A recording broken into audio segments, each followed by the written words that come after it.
Students, in today's lecture, you will be able to learn time period and frequency of mass spring system, simple pendulum, and time period and frequency of simple pendulum. Okay.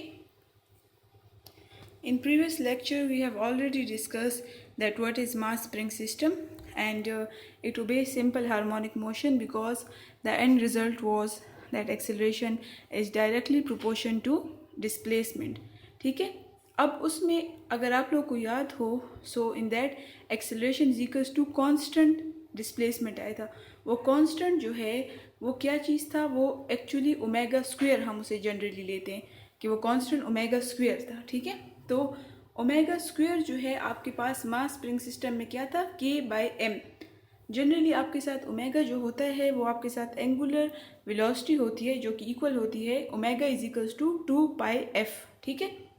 अब f जो है आपको, ये जो मैंने page पे ये equation खुद सॉल्व की है क्योंकि आपके बुक का तरीका थोड़ा सा मुझे आप लोगों के लिए डिफ़िकल्ट लगा, तो आप ये फॉलो कर लें कि omega is equals to 2πf. ठीक है. अब f जो है frequency is inversely proportion to time period. So instead of f we will write f is equals to 1/t. Now for mass spring system omega square is equals to K/m. ठीक है. मास spring system के लिए जो and result हमारे पास आया था वो omega square K/m था. So only if you want to find omega, so we will take square root on both sides. So omega will be equal to under root K/m. Now we will put the value of this omega in equation 1. So what will happen, under root K/m is equals to 2π/t. ठीक है. इसमें t हमने find करना है, उसे हम अकेला छोड़ेंगे तो t आपके साथ क्या हो जाएगा, 2π under root K/m. ये m जब ऊपर आ जाएगा तो t आपके साथ हो जाएगा 2π under root m/k. This is the time period for mass spring system. Now frequency is equals to 1/time period. Frequency और time period एक दूसरे के रिवर्स होते हैं, inversely proportion होते हैं. So when we put the value of time period in this equation, so आपके साथ frequency आ जाएगी 1/2π under root K/m. Now we will discuss simple pendulum. इसमें भी हमने ये फाइंड करना है कि simple pendulum is also simple harmonic motion. So its end result must be that acceleration is directly proportional to displacement. Difference इनमें ये होता है कि इसमें जो कांस्टेंट आएगा वो डिफरेंट आएगा, मास स्प्रिंग सिस्टम में डिफरेंट आया था. ठीक है. तो simple pendulum is what, it is consist of a small Bob और स्मॉल मास. ठीक है. जो कि it is suspended bye inextensible spring, okay, and frictionless spring. Now if you look at this diagram, so I show here simple pendulum. In this it is clearly observed that the center position is its mean position, and when we move it away from the mean position, that is point A and point C, that is its extreme position. ठीक है. In this diagram it is already represented these all points, that where is point of suspension, the extreme point, the mean point, everything is clearly observed. Now we will discuss simple pendulum is simple harmonic motion. So what we will do, we will consider a simple pendulum. ठीक है. And we will apply force on that pendulum and we will move it on the another side of the on any side of the extreme position. Okay, as I show you in the previous diagram, that where is the extreme position. So what will happen, when it will move to the extreme position and it will cover a distance, some distance, and make an angle theta. ठीक है. जब वो move करेगा अपनी mean position से तो वो कुछ एंगल थीटा बनाएगा.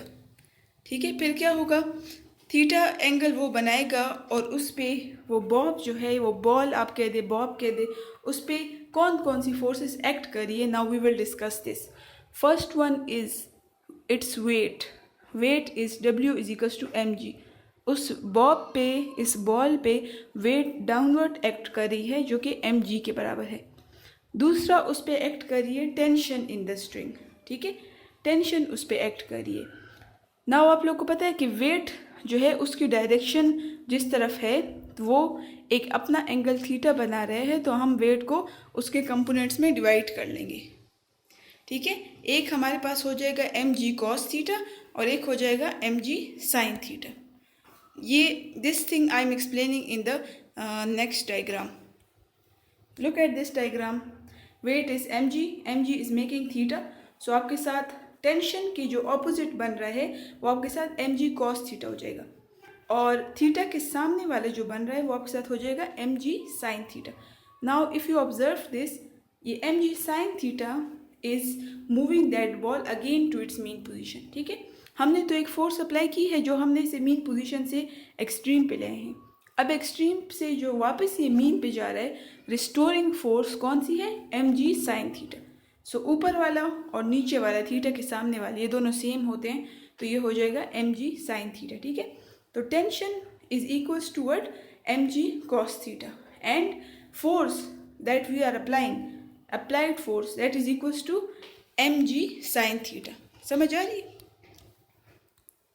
नाउ हम ये करेंगे, अब इन इक्वेशंस को इक्वल कर लेंगे, बट इस केस में एम जी साइन थीटा जो हम ले रहे हैं, सो साइन थीटा, जब theta is very very small, so sine theta is approximately equal to theta. ठीक है, सो आपके साथ एक्स हो जाएगा एल थीटा और थीटा क्या हो जाएगा एक्स बाई एल, यानी साइन थीटा आपके साथ क्या होता है परपेंडिकुलर बाय बेस। तो परपेंडिकुलर आपके साथ इस केस में एक्स है और बेस जो है आपके साथ sorry sine theta is equals to perpendicular by hypotenuse. ठीक है, सो परपेंडिकुलर आपके साथ x है जो डिस्प्लेसमेंट कवर किए, और हाइपोटेन्यूज आपके साथ l है, लेंथ ऑफ द स्ट्रिंग है। नाउ जब हमें इन्हें इक्वल कर लेंगे, so f is equals to minus m g theta, theta की जगह आप x बाई एल लगा लें। सो इसमें आप कांस्टेंट को हटा दें, कांस्टेंट आपके साथ जो है एम और एल को आप हटा दें। ठीक है, क्योंकि मास भी सेम है, m g and l are constant. ठीक है, मास और जी की वैल्यू और एल की वैल्यू तीनों कांस्टेंट है, तो एफ आपके साथ डायरेक्टली प्रोपोर्शन आ गया माइनस एक्स की। ठीक है, तो अगर एफ की जगह हम एम ए लगा दें, ठीक है, तो क्या हो जाएगा a directly proportion to minus x हो जाएगा, एम इज कांस्टेंट। ठीक है, इस केस में अगर आप देख लें तो ओमेगा स्क्वायर वो कांस्टेंट जो है वो किसके बराबर है, जी बाय एल के बराबर है। सो अब हम इसके लिए भी time period and frequency find करेंगे।